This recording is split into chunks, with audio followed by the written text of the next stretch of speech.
प्रिय दोस्तों नमस्कार। क्या ग्रह नक्षत्रों के परिवर्तन से हो चुकी है तीसरे विश्व युद्ध की शुरुआत? अगर हम थोड़ा सा पीछे चले जाए 2020 में, तो 2020 में जब शनि मकर राशि में आए थे, तब महामारी का एक कोविड की महामारी का जो समय आया था, उससे देश और दुनिया की जो हालत बदल गई थी वो आप सबको पता है। उसके बाद शनि जब मकर राशि से कुंभ राशि में आए, तब यूक्रेन और रशिया का युद्ध प्रारंभ हुआ। उसके बाद इजराइल पर जो आतंकवादी हमला हुआ और उसके बाद इजराइल ने हमास और गाजा को पर जो आक्रमण किया और उससे हमास और गाजा को पूरा कब्रिस्तान बना दिया, वो भी आपको अच्छी तरह से पता है। लेकिन उसके बाद शनि ने जब कुंभ राशि से मीन राशि में आए, तब भारत देश में जम्मू कश्मीर के पहलगाम में जो पिछले महीने अप्रैल में जो आतंकवादियों के द्वारा जो साधारण लोगों को, जो वहां पर पर्यटक थे, उनको धर्म पूछ करके उन पे अटैक किया और उन 25-26 लोगों को वहां पर मौत के घाट उतार दिया। और उसके बाद भारत ने जो रिएक्शन किया, पाकिस्तान के जितने भी आतंकवादी अड्डे थे, 9 आतंकवादी अड्डों को 7 मई को तबाह किया रात को, और उनके एयरबेस को भी काफी नुकसान पहुंचाया, जिससे पाकिस्तान बौखला गया।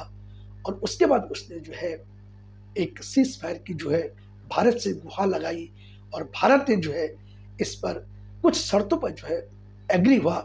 वो सब आपको पता है। लेकिन हम जो चर्चा करने जा रहे हैं कि हम ये कह रहे हैं कि जो ग्रहों का जो इस प्रकार का जो परिवर्तन है, क्या इसको देखते हुए क्या हम इस नतीजे पर पहुंचे कि तीसरे विश्व युद्ध की क्या शुरुआत हो चुकी है? इसी पर आज चर्चा करेंगे। लेकिन चर्चा में जाने से पहले मेरी आपसे रिक्वेस्ट है कि जिन लोगों ने अभी तक हमारे चैनल को सब्सक्राइब नहीं किया है, प्लीज चैनल को सब्सक्राइब कीजिए, लाइक कीजिए, बस अपने दोस्तों के बीच शेयर करना बिल्कुल भी मत भूलिए, क्योंकि आपका एक शेयर हमारे उत्साह को और हमारे मनोबल को बढ़ाता है। तो प्रिय दोस्तों, चर्चा करेंगे क्या तीसरे विश्व युद्ध की शुरुआत मानी जा सकती है इस हमले के बाद। लेकिन इन चीजों को देखने से पहले हम थोड़ा सा ये देखेंगे कि सबसे पहले हम चीन की कुंडली देखते हैं कि चीन की कुंडली क्या कहती है। चीन की कुंडली मकर लग्न की कुंडली है, और मकर लग्न में ही चंद्रमा है। पराक्रम में राहु है, सप्तम में मंगल है, पंचम में शनि है, नवम भाव में सूर्य, केतु और बुध है, दसम भाव में शुक्र और द्वादश भाव में गुरु है। वर्ष 2019 से आपने लगातार देखा होगा कि चीन का जो रुतबा था वो धीरे धीरे डाउन होता जा रहा है। चीन की कुंडली में वर्तमान में बुध की महादशा में शुक्र की अंतर्दशा चल रही है, जो कि दिसंबर 2025 तक रहेगी। उसके बाद सूर्य की अंतर्दशा प्रारंभ होगी। बुध और सूर्य उसकी कुंडली में मार्केस है, यानी जनवरी 2026 से उसके भी दिन खराब आने वाले हैं। वर्तमान संदर्भ में भारत पाकिस्तान के बीच जो तनाव हुआ है, उसमें चीन की भूमिका अहम मानी जा रही है, और हो सकता है कि आगे भी चीन की भूमिका इसमें रहेगी। यह सभी मुस्लिम देशों को भारत के खिलाफ एकत्र कर सकता है, और जल्द ही वो यह भारत के खिलाफ कोई बड़ा एक्शन पाकिस्तान के द्वारा करवा सकता है। इससे इनकार नहीं किया जा सकता है। यह भारत के भीतर गृह युद्ध की स्थिति भी ला सकता है। इसलिए भारत सरकार को और भारत के लोगों को सजग रहना चाहिए। दूसरी अगर हम बात करेंगे पाकिस्तान की कुंडली की, तो पाकिस्तान की कुंडली वृषभ लग्न की है, जिसमें राहु विराजमान है। दूसरे में मंगल और चंद्रमा है, तीसरे में बुध, सूर्य, शुक्र और शनि है, छठे में गुरु और सातवें में केतु है। इस वक्त शुक्र की महादशा चल रही है। दिसंबर 2007 से दिसंबर 2027 तक शुक्र की महादशा चल रही है। इनका शुक्र मार्केस की स्थिति में है।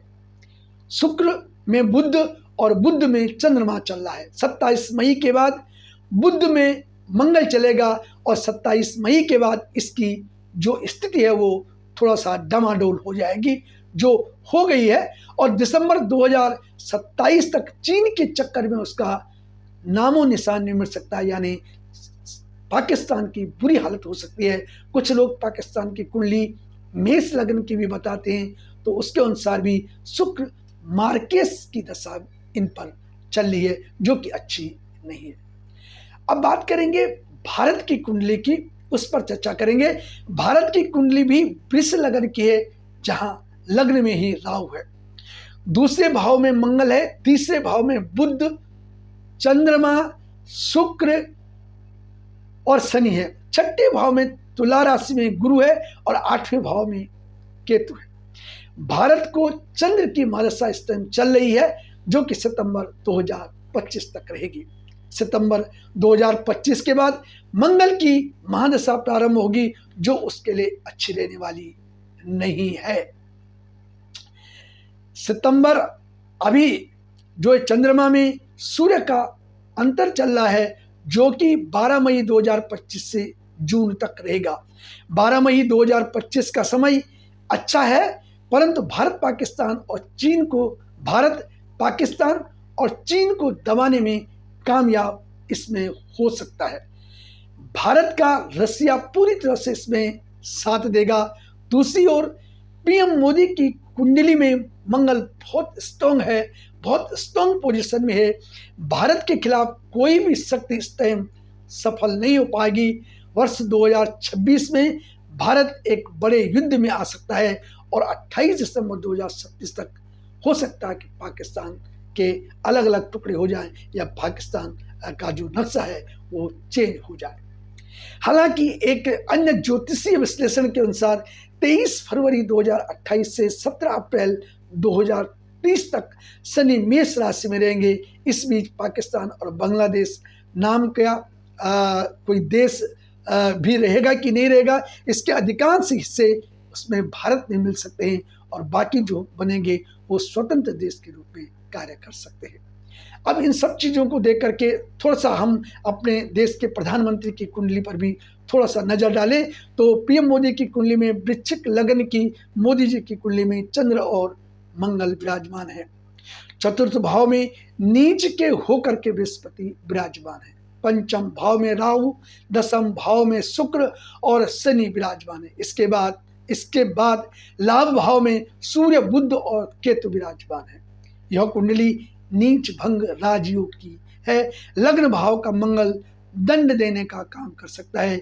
मंगल युद्ध और साहस का देवता है, जो कि मोदी जी की कुंडली में पावरफुल है और भारत की कुंडली में भी मंगल इस टाइम पावरफुल है। आज की जानकारी के लिए इतना ही। अगली जानकारी के लिए फिर आपसे भेंट होगी, तब तक के लिए बहुत बहुत प्रणाम। वीडियो को देखने के लिए आपका बहुत बहुत आभार।